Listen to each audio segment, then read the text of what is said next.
Praise lord. ప్రభువైన యేసు నామములో అందరికీ వందనములు. దినం దేవుని వాక్యముల నుంచి జకరియా గ్రంథం 8వ అధ్యాయం 16వ వచనం.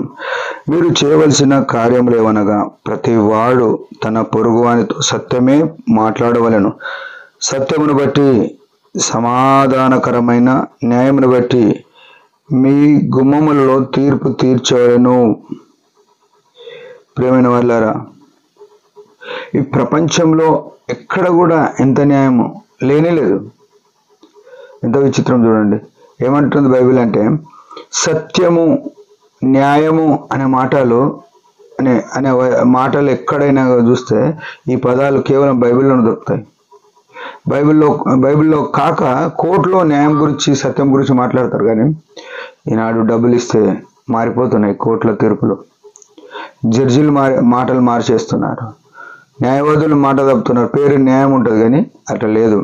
యేసుక్రీస్తు ప్రభు న్యాయవంతుడు. ఆయన ఈ లోకానికి న్యాయము సత్యము బయలుపరచడానికి ఈ లోకానికి నరరూపిగా దిగి వచ్చినాడు. 33 సంవత్సరాలు యాత్ర చేసి కలువరిశిలువలో ప్రాణం పెట్టినాడు, రక్తం కార్చినాడు.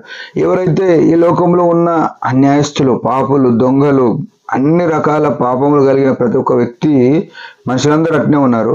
యేసు ప్రభు దగ్గరకు వచ్చి, ప్రభువా నేను పాపిని అని ఎవరైతే చెప్పుకొని నన్ను క్షమించు అని పశ్చాత్తాపడతారో పాపంలో విషయమై, యేసు ప్రభు వారిని సమస్తమైన దుర్నించి విడిపించి వారిని పవిత్రులుగా చేస్తుంది యేసు రక్తం. ఆయన రక్తం మాత్రమే మనల్ని పరిశుద్ధంగా చేసేది. ఇంకో లోకంలో నీకు ఎట్లాంటి ఔషధం లేదు నీ పాపాలు తీసివేయడానికి, నా పాపాలు తీసివేయడానికి. ప్రియమైన వారు ఇక్కడ చూస్తే ఏమంటారంటే, మీరు చేయవలసిన కార్యములు ఏమనగా ప్రతి వాడు తన పొరుగువానితో సత్యమే మాట్లాడవలెను. పొరుగువాడు అంటే ఎవరన్నా? అమ్మ, నాయన, అన్న, తమ్ముడు. ఇట్లా చూసుకుంటే మన చుట్టూన్నోళ్ళతోటి, సంఘస్థులతోటి మనం ఎట్లా అంటే అబద్ధాలు చెప్పుకొని బతుకుతున్నాం. యేసు ప్రభు ఏమంటాడంటే, నువ్వు సత్యమే మాట్లాడు. సత్యం చెప్పడం అంటే అదేమనిపిస్తుంది అంటే, చెప్తే ఏమనుకుంటారు అని, లేకపోతే చెప్తే నాకు లాభం రాదేమో అని, చెప్తే నేను షెడ్డోడు అనుకుంటారు ఏమని, ఇట్లా ఆలోచన చేస్తుంటాం. కానీ మనం సత్యమును గురించి మాట్లాడాలి. వాళ్ళు ఏమని అనుకుని, వాళ్ళు అనుకునే దానికి మనకు సంబంధం. మనం ఏం చేస్తామంటే చాలాసార్లు మనుషులను సాటిస్ఫాక్షన్ చేస్తుంటాం, మనుషులను సంతోషపరుస్తాం.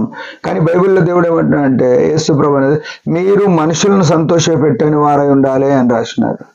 ఇంకా రోమపత్రిక మీరు లోక మర్యాదను అనుసరించొద్దు అన్నది. లోకంలో ఇది మర్యాద అనుకుంటున్నాడు, ఇది సెన్స్ మాట్లాడినాడు, సెన్స్తో మాట్లాడుతున్నాం అనుకుంటారు. కానీ బైబిల్ చెప్పేది ఏంటంటే, నువ్వు ఉన్నట్టే మాట్లాడాలి, యథార్థంగా ఉండాలి. అందుకే నీ పొరుగు వానితో ఏమంటే సత్యమును బట్టి మాట్లాడవలను, సత్యమును బట్టి సమాధానకరమైన న్యాయమును బట్టి మీ గుమ్మములో తీర్పు తీర్చవలను. తీర్పు ఎక్కడ తీరుస్తున్నాం మనం అంటే, మన ఇంట్లో ఉంటుంది తీర్పు.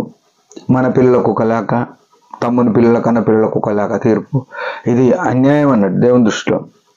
మన తల్లిదండ్రులను ఒకలాగా, అత్తమామను ఒకలాగా, మన భార్యను ఒకలాగా, మన చెల్లెలను ఒకలాగా, మనం ఈయన న్యాయం తేలిపోతుంది. దేవుడు ఏమంటే, నీ గుమ్మములో తీర్పు న్యాయంగా ఉండాలి. అందరికీ న్యాయం మాట్లాడాలి. మనం ప్రతిసారి సత్యంగా మాట్లాడాలి. సత్యమును బట్టి తీర్పు తీర్చాలి. మనోడు తప్పు చేసినా, బయటోడు తప్పు చేసినా తప్పును తప్పు అని చెప్పని ఈ దరిద్రమైన దినాల్లో ఉన్నాం. మనుషుల మెప్పు కొరకు తప్పును కప్పేసుకొని అబద్ధమును నిజమని, నిజాన్ని అబద్ధమని చెప్పుకునే భయంకరమైన దుష్ట దినాల్లో ఉన్నాం.